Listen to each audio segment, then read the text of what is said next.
Niall Stanage, White House columnist with our partners at The Hill. Hi, Niall. How are you? Good, Brooke. How are you? Good, good. All right, so let's break all this down a little bit. What do you make of this? Republican candidates have generally, we've seen in the past, sort of been reluctant to criticize the former president. Why now?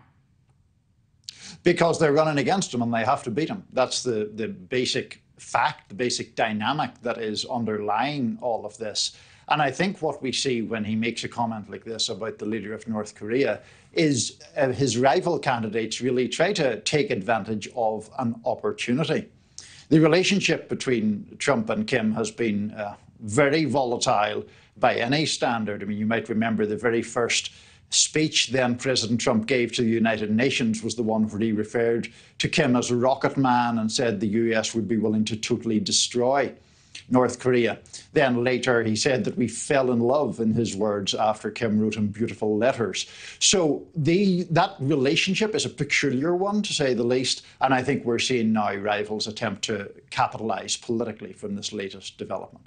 Yeah, you know, we've talked before about how there is a real fine line for Trump rivals, right? They want to distance themselves from the former president without alienating people who support him. So is this maybe just an easy opportunity, like you said, to capitalize on? Yeah, and one where you can get to his right, which is, I think, an important point in this. All of the people who have criticized him have basically said he shouldn't be praising a dictator and that doing so in some way either erodes America's moral authority or simply plays into the hands of adversaries.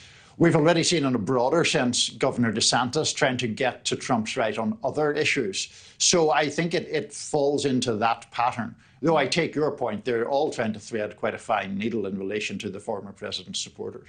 Yeah.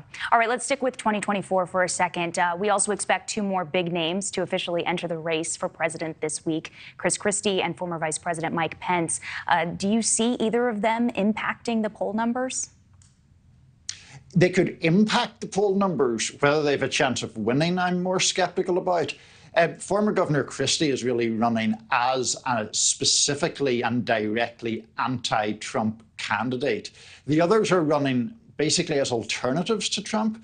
But Christie, despite his association with the former president, has become a very vociferous opponent recently and is running really aiming directly at the former president, making the case against him. Former Vice President Pence isn't in that category. He's trying to say that he's proud of the achievements of what he calls the Trump-Pence administration, but he believes it's time to turn the page from the former president himself. It's worth saying, Brooke, they're both pretty low in the polls, and Pence is around 5%, Christie lower than that. So they face a very uphill battle. On the other side of the aisle, something else we're looking forward to this week, Democratic candidate Robert F. Kennedy Jr. is going to join Elon Musk on Twitter Spaces tomorrow, something we saw with Florida Governor Ron DeSantis. What do you expect to hear there? So obviously, Robert F. Kennedy Jr. is going to be trying to make his case not only against President Biden, but to be taken seriously as a candidate. Mr. Kennedy has got more support in polls than many people thought. He's been around sort of 15–20% among Democrats in some cases. The big question, I think, Brooke, is that simply Democrats who aren't very thrilled by the possibility of a second Biden term and like the Kennedy name? Or are they drawn to what Robert F. Kennedy Jr. himself is actually selling politically?